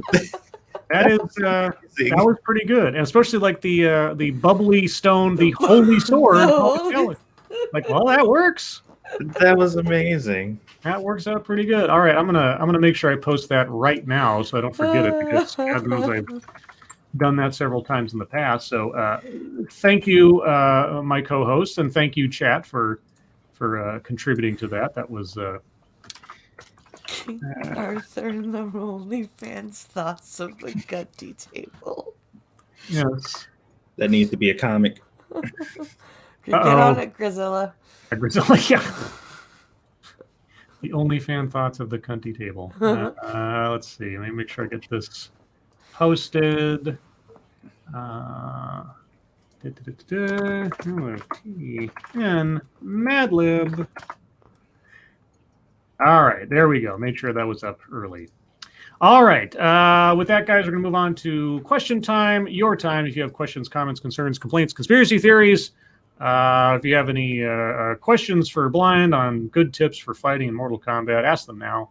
If you have questions for us directly, please put plenty of question marks after those. If you have statements for us to consider, please put plenty of statement marks after those. Let's see now. Programming notes tomorrow night, per usual, will be on Monkey's channel at the regular time. After this, over on 2 Cents Plus, you can watch Satsu and Monkey, and probably who else will join you? Okay. Usually Stunlock is there with us, and then we'll have just the fourth seat will be random people from the audience. All right. And that'll be Phantasmophobia. Around Phasmophobia, whatever. I like Phantasmophobia. Okay. And Blind, where can people find you next? I will be on Minions after this at 11:30 p.m. and then the coffee stream tomorrow. All right, so yeah, if you want to watch Minions of the Zoo, just look that up on YouTube. There's only one channel. They switch out the Zookeeper show to show, and it is the. I don't know how much of it is a actual like Lords of the Night after show anymore, but that's how it started out, if I recall. It's pretty chilled conversation stream, and we just shoot the shit. And sometimes there are topics, and sometimes there are not, but it's fun. All right. So questions. Mata Winter. Here we go. All lords, would you all try a green chili cheeseburger? Okay. A blue corn on the cob. Sure. And a MLP glass of tequila. If I can drink the tequila first, I'm sure I'll try it all. I was going to say, I'll do the tequila shot. I'll do the tequila first, and then I'll eat. It sounds fine. And then there's a follow-up question. Where is the menu tonight? Based on which blue corn, green chili cheeseburger, and a My Little Pony glass of tequila. Well, I mean, my reflexive and probably stereotypical answer would say something like Mexico, but I'm guessing maybe Arizona. Maybe. No idea. I don't know. Special at Cozumel. Yeah, I don't know. This is like clues for like a Carmen Sandiego mystery or something. I don't know. Daniel Fullman, Scribe, how do you feel about Jean Francois? God, I haven't said that in a long time, have I? Let's see. Oh, you want me to go do the whole thing? Is Jean Francois? Jean Francois. How I love Jean Francois. Let's see. Yeah, that is old lore. God, I haven't mentioned that. We haven't talked about that guy in forever. Mm-hmm. God, it's like comes about as much as MGTOW does now. Let's see. Dom O'Leary, Lords of the Night of the Living Dead. You see, I tried to find because I can use Photoshop to do layers and stuff and things, but I'm no digital artist. So I tried to find today. I actually tried to find something that would translate or transfer our avatars into like a zombie version. And the only one that I found so far did a really poor job of it because, I mean, our avatars aren't actually faces. So it has a very hard time sort of processing those. So if I could find a lazy, cheap way to make more zombified versions of ourselves, then maybe. But otherwise, it'd look kind of silly. I'll see what I can do. Like I say, I'm still thinking about it. Send me the picture that you were thinking about doing because I think I have a way to do that. Well, I'd just be sending you the avatar headshots, so I could do that, sure. Yeah. Let's see. Cannibalistic Wizard, try a capybara burger with wild hog bacon, fresh cheddar cheese, and wild goose egg sunny side up, sweet potato curly fries, and a drink of kiwi infused vodka. Not so big on the sunny side up egg, but I don't necessarily hate everything. I'm not, also though I don't go for sweet potato fries reflexively. I like regular fries. Me and Monkey. I don't like sweet potato fries. Sorry, Satsu? I said me and Monkey played a lot of Green Hell, so we've had several capybaras. Really quick. Thank you, Mr. Scott, for the donation. I had the message up, but I can't get it back now. But thank you for the Streamlabs donation, sir. Oh, would you buy a food truck and move to San Francisco? And it ran away again. But no, I would. It's some weird question, I think. Share my screen there, Scribe, when you get a second. Oh, that's interesting. Have you had that long? Oh, years. Well, you should email that to me so I can possibly make use of it. I can probably do some things with coloration for some of the faces. Like I can make my avatar look like, greenish and give them red eyes and that kind of stuff. That might not be too tough. In fact, actually, here's a thought I might put out to, and not an OnlyFans thought. Is it the round table? Yeah, the country table. Maybe I'll task the various people with their avatars to make their own zombified versions of themselves and send them to me. That way, they can do the work and make it look how they want. I'll think about that. Oh, wow. Let's see. Moving on. Check your logic. I hope this isn't too personal, but what made you vote for Obama as opposed to not wanting Trump, Hillary, or Biden in office? Well, for myself at the time, I wasn't nearly as involved in politics as I am now, or at least not as cognizant. But certainly at the outset, just like so many other people, it was time for a change. We'd had 8 years of George H.W. Bush. There was a whole bunch of shady shit that went down during the W. Bush years. I didn't want to perpetuate more war if we could help it. There were a lot of things that seemed promising about what Obama was saying at the time. And so, you put your vote behind the person you think is going to do the things overall that you want to have happen versus not. And that was my logic at the time. Obviously, over the course of years, didn't turn out as good as I hoped. Part of that is, well, I mean, there's no harps or halos to be had on either side of the equation, essentially. Depending on the circumstances, either Obama was at fault or the Republicans were just simply obstructionist. Depends on what we're talking about. But certainly the thing that upset me the most is that the bankers that put us into the ditch in 2008, nothing happened to them. He had all the leverage in the world of the public on his side, and they got a pass. And things just kind of got kicked down the road for the most part. And that was probably my biggest, what the hell did I put you in the job for sort of notion. So, yeah, but hindsight is, as they say, 2020. And really, it was the Obama experience, let's say, that made me far more wary about who I actually want to put my name behind. Mm-hmm. But, of course, when it came to Trump and Hillary, it wasn't a difficult decision because I didn't like either one of them on the face of it. So that was my logic. I don't know what you guys did as far as your voting previously. I didn't vote for Obama, so. Satsu? What? I'm sorry.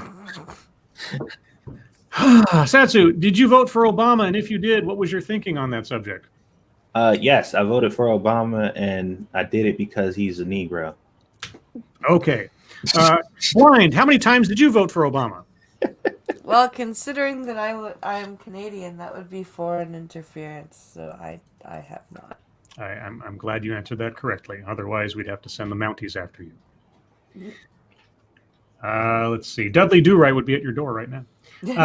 Check your logic. Oh, I already read that one. Dangerous Spaces. So there is a difference between Dems and Republicans over who's to blame maybe for the COVID deaths. Is this because of their different views on the U.S. as a republic? No, they're just looking for political fodder and using the deaths of innocent people over a disease that no one has any real control over to try to score political points. Yep. It's probably one of the most gross and cynical things you could possibly do. Now, there are legitimate criticisms to be made about how the administration handled it or if different things could be done differently. But a lot of the time, Trump is being attributed with being responsible for decisions made by individual states, which is stupid, but nobody seems to be protesting it as much as they should, so they just go along with it. A lot of the times, Trump is blaming people for things that he had every power to make a decision on, and he should take responsibility for that. But it's all one big mess because there's no clean way to deal with this. Either you completely shut her down and do nothing and hide in a corner for the rest of your life, or you try to get on with your life. And depending on which side of the argument you're on, you can turn either one of those decisions into fodder for your side. And there you go. That's my outlook on it anyway. You guys have any thoughts? I would just be repeating you. Quite honestly. No thoughts. Nah. Okay. Well, now I either sound like a blowhard or I'm super smart tonight. We'll let you decide, audience. You can be blowhard. It could be both. Mm-hmm. Let's see. And then chat jumped, scrolling back up a bit. Dark Alile, are you looking for thumbnail theme suggestions, Scribe Light? Why not attempt New York construction workers lunching on a crossbeam sometime? Well, after I did that Nighthawks thing, I was thinking about trying to find the items that are more either artistic or something that's not a movie poster kind of deal more often. Hadn't thought of that one, but that's a good idea. I'll see if that's something I can work into it. Trying to get that sepia tone thing might be a bit of a trick. Unless is it sepia tone or black and white? I forget. I haven't seen that picture in a long time. I think it's black and white. Is it just black and white? Okay. I think. Yeah, then that's easy. But yeah, no, I've been thinking about doing other things. Sprouting my. It wouldn't be the first time. I've done photographs before. Like I did one where it was like me, Monkey, Satsu, Sinatra with Richard Nixon one time. Just for some reason, I don't know why I did that, but it was like a photograph of him in like the Rat Pack, I think it was. So that was kind of fun. Chicago Mike, where in the world is Carmen Sandiego? On Netflix, apparently. Mm-hmm. And yep. I haven't heard, except for before it came out, I haven't heard a thing about it since, so I assume it just was meh. I never bothered watching it. It is meh. Bring back the game show. Bring back Rockapella. That made that thing great. I know that the host has passed away, but Different Zero Scribe, have you guys seen the really short girl Kiwi sunset on Twitter that seems to be a shoe on head lookalike, but being really cam girl-ish, I guess? Yep, I've seen her. I knew there was a shoe on clone out there, kind of, or Boxy 3, maybe. I don't know. But I haven't been paying attention to shoes dramas or related things. No one nowhere. If the U.S. was a post-apocalyptic wasteland, what do you mean if? Oh. The remaining military offers a flight anywhere, rest of the world unaffected, where would you go? Where would I go if the U.S. was a total loss? I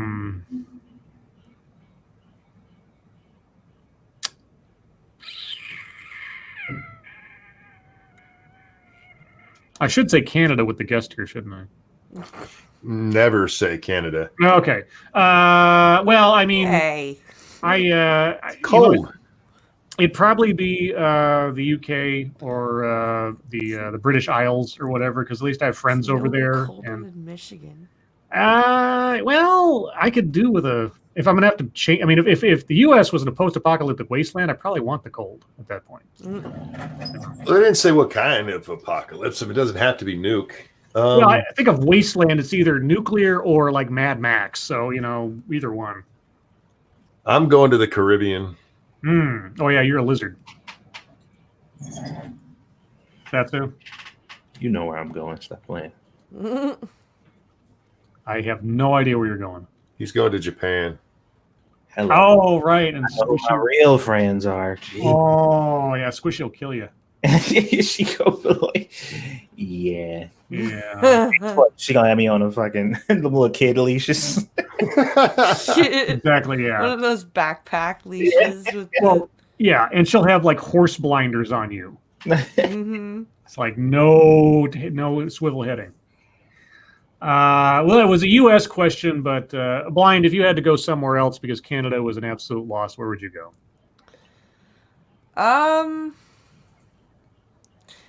I would probably end up going just because I do hate the winter, just because I hate snow. Mm-hmm. I honestly don't hate the cold as much as I hate snow. Just because I hate traveling in it. So I would go to the Caribbean like Monkey. Because it's warm and sunny. And they have those drinks with the little umbrellas in them. And that too. Tack Alpaca, do tonight's developments change your thoughts on who you think will win the election in any way? That is a tough one, because I've seen some things in the last couple days that... there's one guy over on MSNBC, Steve Kornacki, who was famous in the whole Hillary Clinton lead up of talking about landslide and going absolutely nuts with this interactive map back in 2016 over how all the states looked like they were going to go blue and da-da-da-da-da-da. And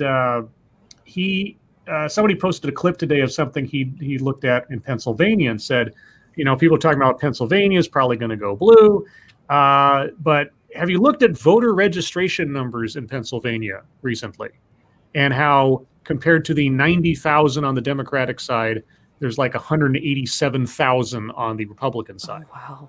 And he's like, now that doesn't necessarily say anything about what the outcome, but, and I'm like, and some of the polling lately has been within the margin of error on the difference between the two candidates. So I don't know. Monkey, you look at this stuff a lot more than I do. What do you think?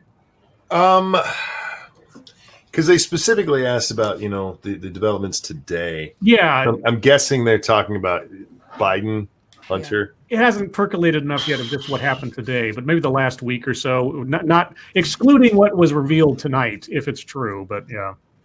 Total overall, what I'm seeing is what we saw in 2016. Mm-hmm. Hillary had, we talked about this last night, Hillary had a decent lead for 2 weeks out. Almost everything showed her 10 points or more. Mm-hmm. And they were saying the same things. And it was in the last 2 weeks that Trump closed things up. given everything I've seen, it looks like that's happening again. But you still have to remember that he only won, like Michigan, 10,000 votes. That is a fucking razor thin margin. Yeah. So it doesn't take much to flip that the other way. I do think it's changing. I think that momentum is swinging towards him, definitely, and they can't hide it. So yeah, you have the polls with they're like 10% out, but a lot of them have already started to close up to where their 4 is more of a normal, which is in margin of error close enough to make Cenk Uygur have a fucking stroke again.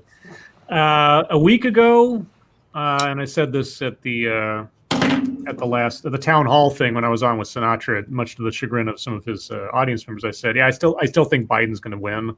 It won't be close electorally, but it'll probably be relatively close, popular wise, maybe. But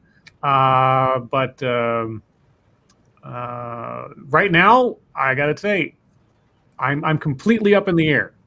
My thoughts on it are I have absolutely no idea. I don't think Biden's going to win. I don't think Trump's going to win. I don't think Biden's going to lose. I don't think Trump's going to. I have no idea. It's so X factor right now with what's happened in the last week or so. If Trump wins this will be. I'm pressed to think of a more explosive October surprise in recent memory than this one. If that's the case. I mean, it's still a pretty explosive one regardless, but if Trump actually wins and it's attributed to this, which, I mean, how long have we heard from Hillary Clinton and all her supporters, if only Comey hadn't done the thing in the last 10 days before the election, et cetera, et cetera. This would be a big deal if Trump wins this and it's attributed to this email thing.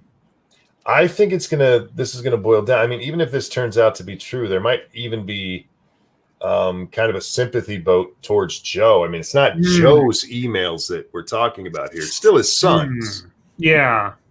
So it's going to play on depend on how it's played. And right now it's just too early to tell. All right. Red Dirt Runner, Scribe, do the pick of the sailor kissing the nurse using monk and lady monk. That wouldn't work because I don't have monkey and lady monkey in profile.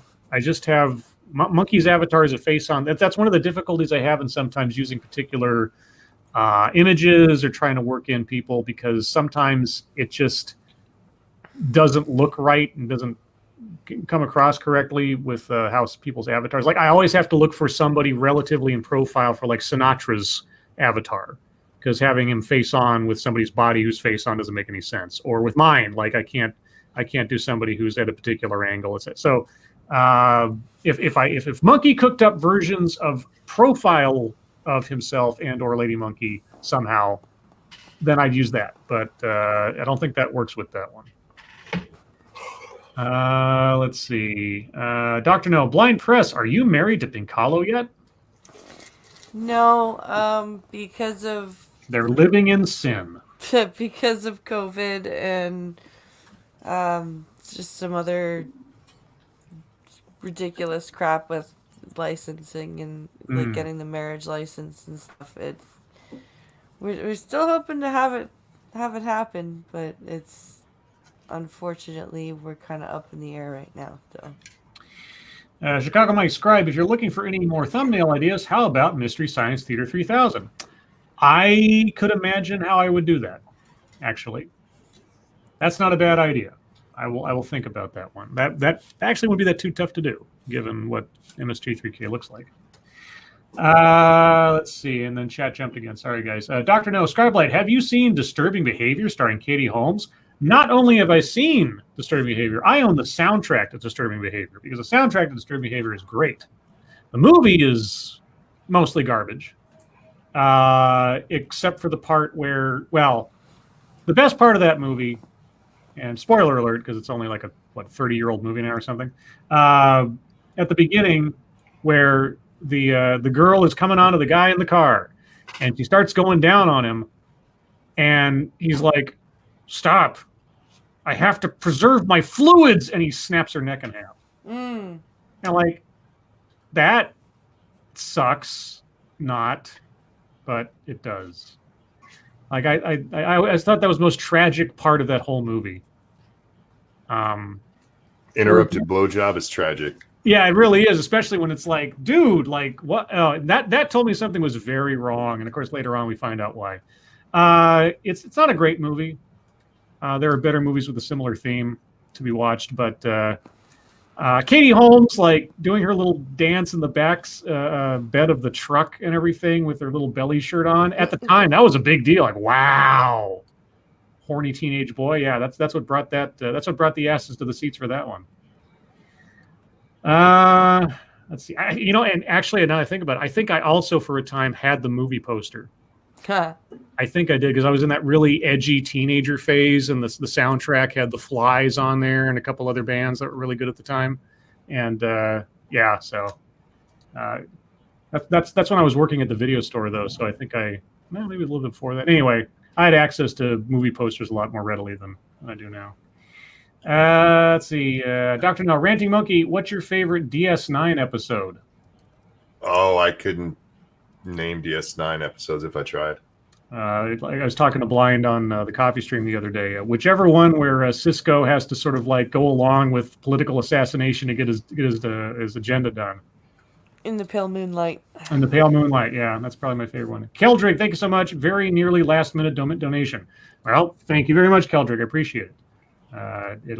Hopefully, I'm very nearly viral, but I'm not. That's somebody else. Motto Winter, oh lords, would you all rather have the power to control scents and wax, or have a cat fight, or have a cat with a lightsaber for a tail?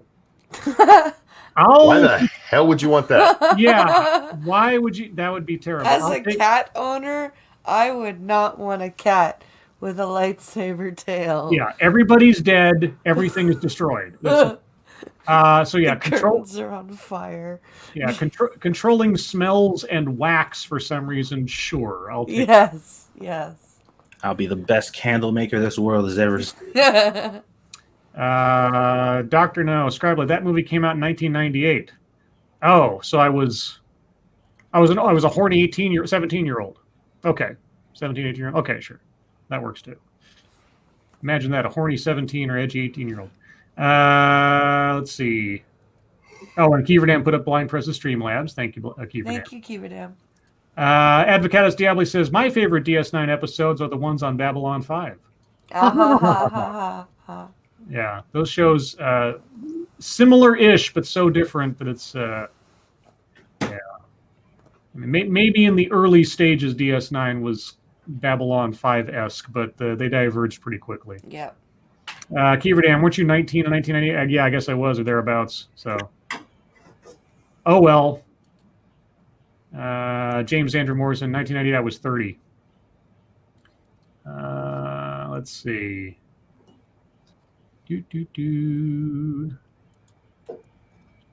I don't know what that was for.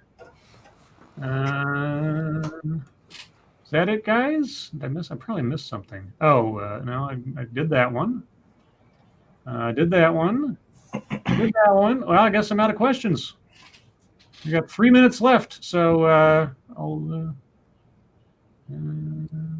Yeah. Okay. Well, just programming notes. Tomorrow night, guys, we'll on for the Lords of the Night as usual. Be on Monkey's channel at the regular time, 6 p.m. Pacific, 9 p.m. Eastern. You can find Blind Press right after this over on Minions of the Zoo, where they'll just sit back and relax and chat about stuff. And then the coffee stream is what time tomorrow? 12 o'clock Eastern, 11 a.m. Central, 9 a.m. Pacific. There you go. Over on Blind Press's channel. Links in the description. After this, over on 2 Cents Plus, you can see Monkey and Satsu and Stunlock Joe and probably others chase after ghosts. Also, if you'd like, you can pop over to AOC's Twitch, who is still streaming Among Us for 2 hours and 25 minutes now. Well, it's good. Wait, really? Yeah. Our tax dollars at work, everyone. Let's see. Jack Gunsey says, Scribe, did you know there's a new Jackbox Party pack on my game show tonight? I did not.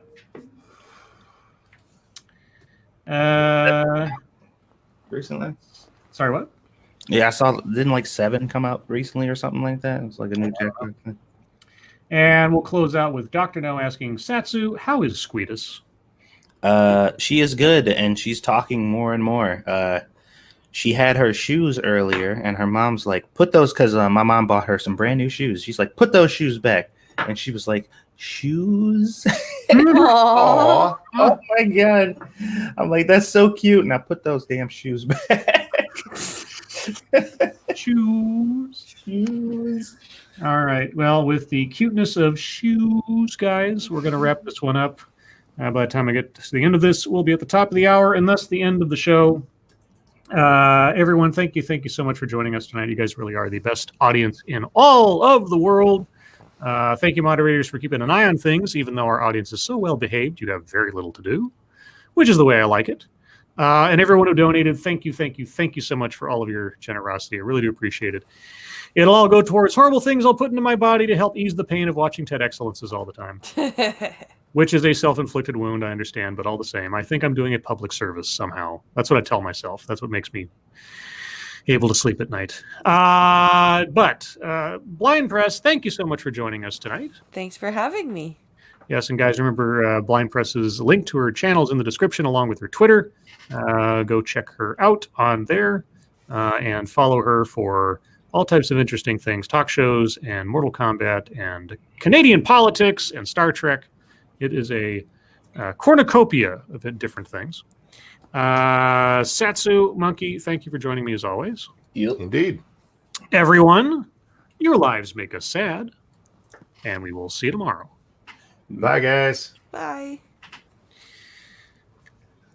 Satsu, you going to say goodbye?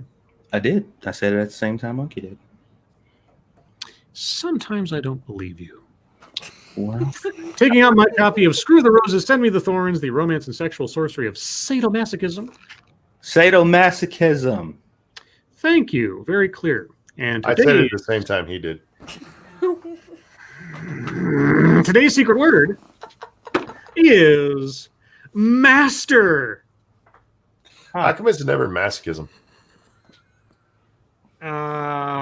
Well, because I don't know. It's just the luck of the draw, I guess.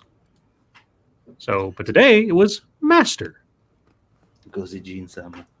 Now, just add another couple of syllables to the end of that, and you're going to have yourself a Jeffrey Toobin.